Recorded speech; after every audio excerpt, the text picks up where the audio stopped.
Can you upgrade the Grand Archives deck with nothing but bulk? That is the question we answer on this series. Whether you don't have access to sealed product, or not even singles maybe you're just a new player who wants to kind of pick up a starter deck, a recollection deck, make some small upgrades here and there without committing too much to the game, you want to test the game first, this is the series for you. We finally made it to Phantom Monarchs, we're almost done, we're almost there, we're almost at Radiant Origins. We've powered through, we've made it through all the way across all the sets of GA, and now we're at a bit of a weirder one, I would say. This is a bit different because, as I mentioned last time, this is a set that has a lot of archetypal support, so it doesn't really have many generic pieces that fit here and there. It does have, obviously, as every set does, but this one is a bit different. So I've tried to keep it as generic as possible so that the largest group of people can benefit from the cards in this set. So here we go.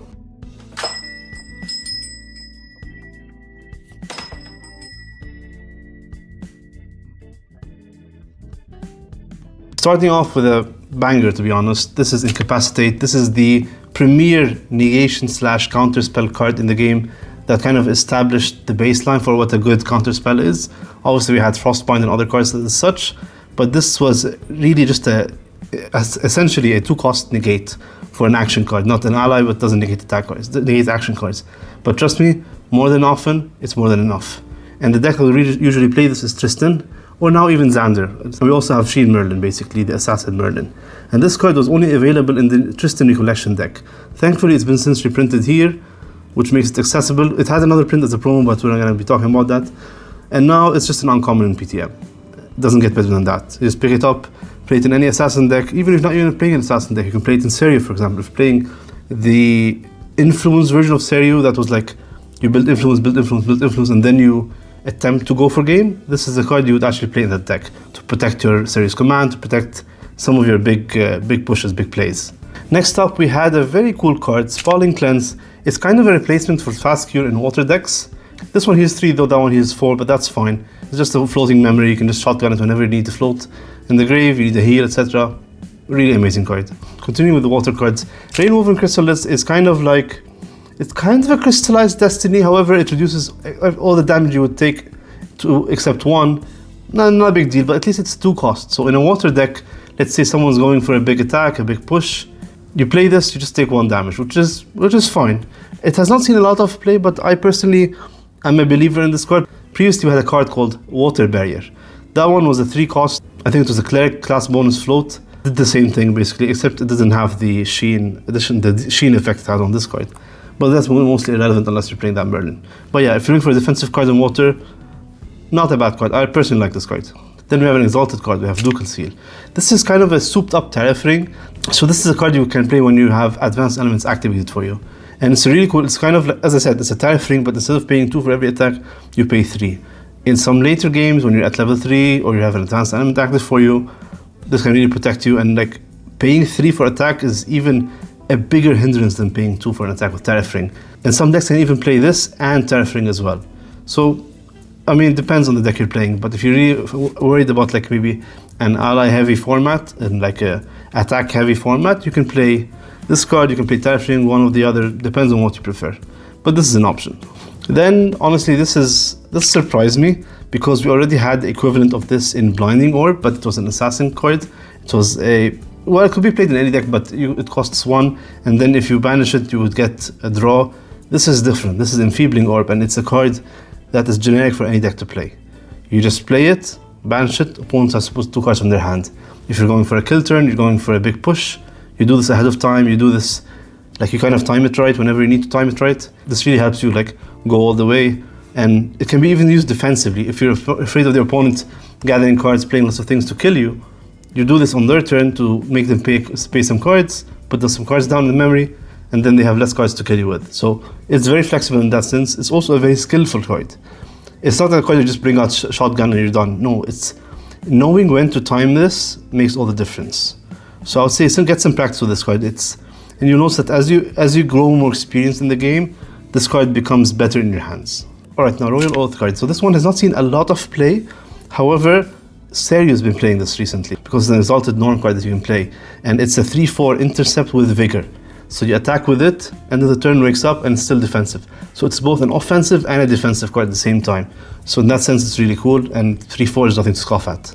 So Obscure Offering is a nice tool that was given to us in PTN that kind of gives some protection to Regalia, which is not always very common. So this card is 2 cost, and then you also have to banish an additional 2 cards from your material deck to give a Regalia you control Spell Shroud. So it protects you from Zephyr, it protects you from Reduce to Ash, Fracturize, all these kind of things, Burn to Ash. So it's right now being played in Razorgate to protect Crucible, but if you're a new player, you're focusing on a certain piece of Regalia that's important to your strategy and it's getting outed, this is the card to protect you. It's not bad to include maybe in the main, maybe 2 in the main, 2 on the side, 3 in the side, depends. It's very situational, but again, depends on the format, depends on where you're playing, your deck, you can give it a try. Now, Peer Beyond is a cool card, so it says the target unit gets True Sight. Why is this important? If your opponent's playing something like Innervate Agility to de-level, heal, and give themselves stealth, this goes through it. Your champion has True Sight. If you give it to your champion, it has True Sight, doesn't really care. Same thing if you have maybe like a Dream Fairy, a Snow Fairy, a Cheshire Cat. If you have a big unit that can kill those threats, you would Peer Beyond them and do it. Personally, I like to play this card in Nico, for example. Why? Because it has Ephemerate. So if I happen to mill it, I can just pay 1, banish from the grave, give True Sight to something. Or you can use it twice. You activate it, give something True Sight.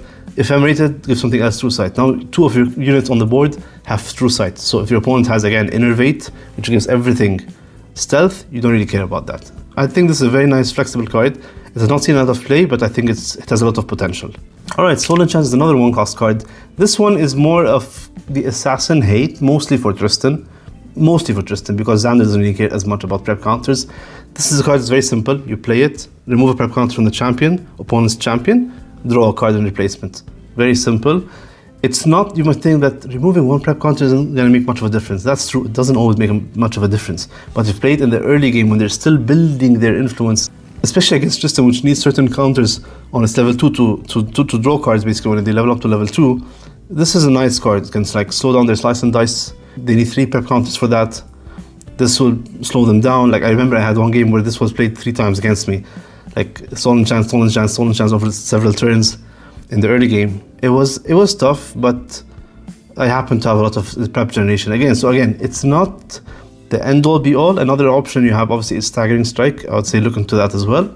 But if your deck maybe doesn't want to commit 3 cards for a Staggering Strike, you can play this as a side deck card against Tristan, any assassin deck, mostly Tristan, as I said. So finally we have Fast Cure. I'm pretty sure I covered this in the FTC set when we covered for Fractured Crown.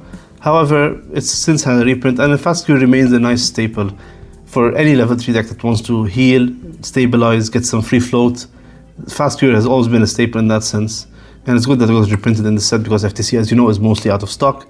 So if you need Fast Cure, you can get them from PTM. And that's it. Again, as I said, I tried to keep it as generic as possible. There were a lot of nice cards for Fire Diana, Alice, Ciel, so different cards, but I tried to keep it as generic as possible to benefit as large a number of people as possible. And that's it. Finally, we will be moving on to Radiant Origins. Now that is going to be a behemoth of a set. I'm not sure yet I'm going to tackle that set. I might have to do 2 top 10 lists again, like I used to do in the past when we had a bigger card pool of generic cards. Perhaps, we will see. I need to do some research in that sense and see the cards that are in that set, because again, Radiant Origins is a capstone set, so it's reprinted a lot of cards. So coming up with a definitive top 10 list might be really difficult. So I'll see, maybe it'll be a top 20, maybe it'll be 2 lists for Regalia and 1 for the main deck. We'll see about that. Anyway, that's been the video.